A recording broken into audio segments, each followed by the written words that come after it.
Malemda khwaidagi sel changna saba yum expensive oiba yum asi America natraga Europe da leite India gi Mumbai city da lei 27 story building oiba building asi India gi business tycoon oiriba Mukhesh Ambanigi masagi family gi yumni Mumbai da Antilia hairga miyamna thuidok hendokna khangnariba hairbi yum asi gi charakpa estimated amount asi $2 billion habadi 15,000 crores Adubu atopa miyoi kharanadi thajanari madudi Antilia dagi London gi Buckingham Palace asina hena expensive oiba yumni haina maramdi Buckingham Palace ki value asi $5 billion ni adubu Buckingham Palace asidi crown properties amani amaromda Antilia asina private yum amani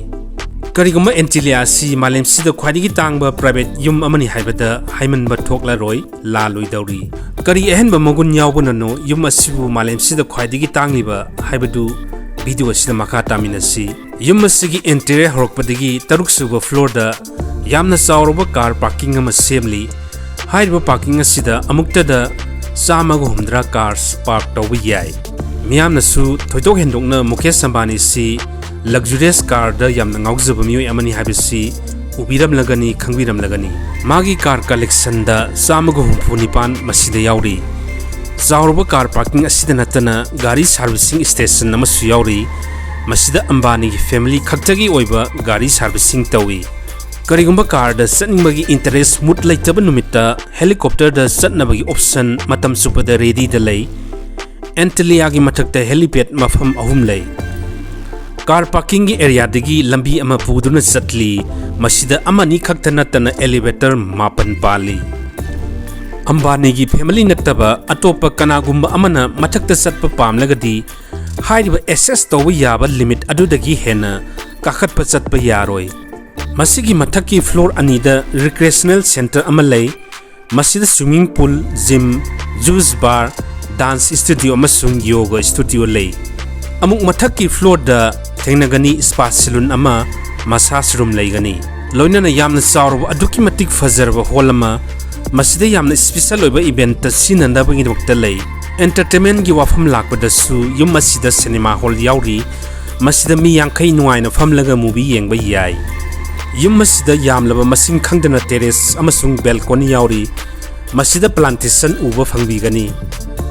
loinana Antilia gi thongnong mapa da su plantation toba fajana uri masigi kanaba amana kalen thagi matamda ka manung asi ing lawli yamna saba matamda Mumbai gi temperature si 40 degree Celsius yoga matamda Antilia gi saruk amadati -10 degree Celsius hantanba ngami yum asida winter wonderland amasu yauri snow generator gi mateng lawduna artificial snow semi masida yamna saba matamda barab ki aingbagi nuaiba fangani yum asigi structure design asi Chicago gi architecture firm Perkins and Will na pibani aduga interior design asina Australian company Semi Group na tawani adubu yamna ngakli wafam amana 4 lakh square kilometer feet building asi miyoi manga khakta lainaba sabani maroina Mukhesh Ambani magi loinabi Nita Ambani aduga magi macha ahum he ngakli wafam amana miyoi manga asigi seba amasung yum asi yangchannabagidamak miyoi chatruk staff thammi masida chef cleaner driver security staff electrician amasung plumber na singbi yauri miyoi chatruk lainabagidamak Antilia gi floor ma mogidamak dedicated tawraga kallaga thammi masida staff punamak lei yum masigi construction tawu matamda ayamba marbles crystal amasung moti siznai entertainment facilities punamak yaurba yum masida amuksu mandir amasu yauri Hindu gi lininga mari lainaba statue mayam amasu leiri Mukhesh Ambani Reliance Company owner amasung chairman ni loinana India da natana chawrba Asia asigi sel khwaidagi paiba misak ama oina launari population gi matung inna India si anisuba lebak ori aduga masigi export ki achobo saruk ama Mukhesh Ambani na tauri masi yamna achobo achievement namani maram asidagi Mukhesh Ambani Malemda khwaidagi sel paiba miyosing